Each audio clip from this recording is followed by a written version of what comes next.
Good morning, students. This is Kalpana Singh on the stage RITT YouTube channel पर आप सभी का एक बार फिर से स्वागत है। आप सभी हमारे यूट्यूब चैनल को लाइक, शेयर और सब्सक्राइब करिए, साथ ही में बेल आइकन को भी प्रेस करिए। तो हम लोग चैप्टर पढ़ रहे थे मूल्य की आवश्यकता और विषय वस्तु। कल हम लोगों ने देखा था कुछ, तो NCERT के अनुसार 83 विषय वस्तु थे और इस लंबी सूची को अटपटा मानकर NCERT ने स्कूली शिक्षा के लिए पंचमूल सूत्र तैयार किया। ये 5 मूल्य हैं: सफाई, सच्चाई, श्रम, समानता एवं सहयोग। यानी कि इन पांचों श्रम को मिला करके अगर ये 5 श्रम हैं तो हम उनको पंचमूल्य सूत्र कहते हैं। ठीक है, किसको कहते हैं? सफाई, सच्चाई, श्रम, समानता एवं सहयोग। ठीक है, तो चलिए पहले इसको हम देख लेते हैं, उसके बाद हम मूल्यों का वर्गीकरण पढ़ेंगे। तो चलिए पहला देखिए यहाँ पे प्रेम, सहानुभूति व सहयोग। ठीक है, तो प्रेम, सहानुभूति, सहयोग वे सामाजिक मूल्य हैं जो सभी समाजों में स्वीकृत व माने जाते हैं या मान्य हैं। अतः भारतीय समाज में एकता स्थापित करने हेतु इन मूल्यों की शिक्षा आवश्यक होती है। नंबर 2 देखिए यहाँ पे सांस्कृतिक सहिष्णुता। सहिष्णुता ही एक ऐसा सूत्र है जो हमारी भारतीय संस्कृति के भिन्न भिन्न फूलों को जोड़कर एक माला के रूप में गूंथने का कार्य करता है। भारत में अनेक संस्कृतियों के लोग एकीकरण के अभाव में लड़ते रहते हैं तथा इसमें सांप्रदायिक दंगों की संभावना को बल मिलता है। अतः इस मूल्य की शिक्षा सामाजिक व सांस्कृतिक क्रियाओं के आदान प्रदान द्वारा संभव है। नंबर 3 है सत्य, ईमानदारी और कर्तव्य परायणता। ठीक है, तो भारतीय संस्कृति सदैव से कर्तव्य प्रधान रही है। रामायण में वर्णित कर्तव्य परायणता आज भी लोगों के लिए अनुकरणीय हो सकती है। वह पितृधर्म, मातृधर्म और राजधर्म की शिक्षा अनेक ऐसे इसके द्वारा दी जा सकती है। यानी कि पितृधर्म, मातृधर्म और राजधर्म की शिक्षा हम रामायण के द्वारा दे सकते हैं बालकों को। और आज हर व्यक्ति अपने अधिकारों के प्रति तो सजग है परंतु कर्तव्यों से उदासीन है। अतः कर्तव्य परायणता के मूल्य की शिक्षा दी जानी चाहिए। व इसी के साथ देश में बढ़ती घूसखोरी व भ्रष्टाचार की समस्या से निपटने के लिए सत्यता व ईमानदारी के मूल्य को विकसित करना भी आवश्यक माना गया है। अब नंबर 4 देखिए स्वतंत्रता, समानता, भ्रातृत्व, समाजवाद, धर्मनिरपेक्षता व न्याय आदि लोकतांत्रिक मूल्य हैं। ठीक है, तो इसमें देखिए राजनीतिक दृष्टि से हमारे देश में लोकतंत्र है जो 6 सिद्धांतों स्वतंत्रता, समानता, भ्रातृत्व, समाजवाद, धर्मनिरपेक्षता व न्याय पर आधारित है।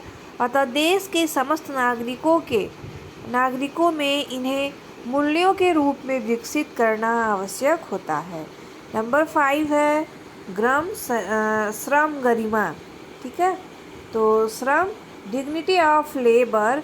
तो हमारा जो देश है आर्थिक दृष्टि से एक विकासशील देश है। आर्थिक क्षेत्र में यह औद्योगिकीकरण की प्रक्रिया में सुधार हेतु भारत में श्रम, गरिमा की महत्ता को स्वीकार करना आवश्यक है। अतः इसे भी मूल्यों के रूप में विकसित करना चाहिए। नंबर 6 है देखिए राष्ट्र समर्पण। तो राष्ट्र की दृष्टि से यदि आज देखें तो राष्ट्र समर्पण की भावना का अभाव दिखाई देता है।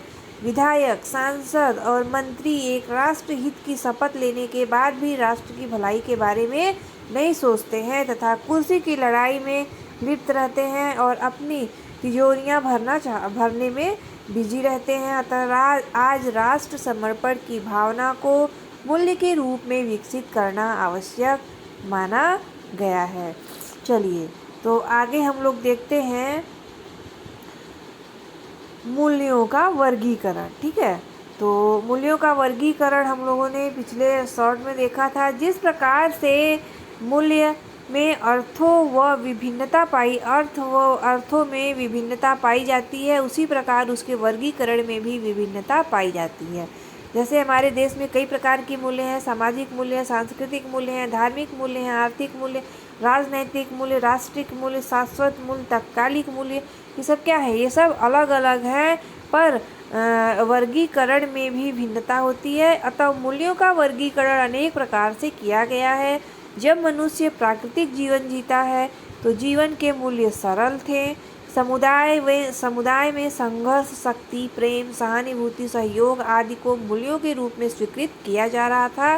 धीरे धीरे समाज का स्वरूप जब जटिल होने लगा तो सामुदायिक जीवन के आयामों में भी भिन्नता आई और जीवन को सामाजिक, सांस्कृतिक, धार्मिक, राजनीतिक, आर्थिक आदि क्षेत्रों में बांट दिया गया। तो जिसका परिणाम यह निकला कि विभिन्न क्षेत्रों से संबंधित विभिन्न मूल्य भी विकसित होने लगे। तो आधुनिक युग में हम इससे प्रमुख रूप से निम्न वर्गों में बांट रहे हैं। तो सबसे पहला देखिए यहाँ पे है सामाजिक मूल्य। ठीक है, तो सामाजिक मूल्य में देखिए, सामाजिक मूल्यों से तात्पर्य उन मूल्यों से है जो सामाजिक व्यवहार को निर्देशित करते हैं, जैसे भ्रातृत्व, सहयोग आदि। ठीक है, नंबर सेकंड है सांस्कृतिक मूल्य। ठीक है, तो ये मूल्य संस्कृति को जीवित रखने में सहायक होते हैं। लोक कल्याण की भावना, वसुधैव कुटुंबकम की भावना, कर्तव्य परायणता हमारी भारतीय संस्कृति के अमर मूल्य माने गए हैं, जो कि हमें संस्कृति से हमको प्राप्त होती है। नंबर 3 है धार्मिक मूल्य। तो धार्मिक मूल्यों से तात्पर्य उन मूल्यों से है जो व्यक्ति को धार्मिक नैतिक नियमों के रूप से प्राप्त होता है और जिनका पालन व्यक्ति अपने धार्मिक विश्वासों के आधार पर करता है। जैन धर्म में अहिंसा आधारभूत मूल्य है जो सभी जैनियों के व्यवहार को नियंत्रित करता है। इन्हीं धार्मिक मूल्यों में नैतिक मूल्य भी समाहित हैं। और नंबर 4 है हमारा आर्थिक मूल्य। आर्थिक मूल्य मनुष्य को आर्थिक क्षेत्र में दिशा निर्देश देते हैं। आर्थिक मूल्यों का संबंध व्यक्ति के व्यावसायिक जीवन से होता है। यही कारण है कि ये मूल्य एक कसाई के लिए अलग होते हैं और एक मंदिर में नियुक्त पुजारी के लिए अलग होते हैं, परंतु ये दोनों आर्थिक मूल्यों के क्षेत्र में आते हैं। नंबर 5 है राजनैतिक मूल्य। तो ये मूल्य व्यक्ति के राजनीतिक व्यवहार को निर्देशित करते हैं। राजनीति में व्यक्ति साम दाम दंड भेद किसी के भी प्रयोग को जायज़ माना जाता है। इस दृष्टि से राजनीति के क्षेत्र में मूल्य जैसी कोई चीज़ नहीं रह जाती, क्योंकि अपने लाभ व महत्वाकांक्षा को पूरा करने के लिए किसी भी साधन को अपनाना राजनीतिक मूल्य होता है। अब अगला है हमारा नेक्स्ट राष्ट्रीय मूल्य। तो राष्ट्रीय मूल्य क्या है? देखिए, राष्ट्रीय मूल्यों का महत्व व प्रयोग आधुनिक युग की देन है। भारत जैसे देश के लिए इन मूल्यों का बहुत ही महत्व है, क्योंकि ये मूल्य राष्ट्र के नागरिकों के व्यवहार को नियंत्रित करती है। इन विविध आयामों पर आधारित वर्गीकरण के अलावा भी समय समय पर विद्वानों ने मूल्यों का वर्गीकरण अलग अलग ढंग से किया है।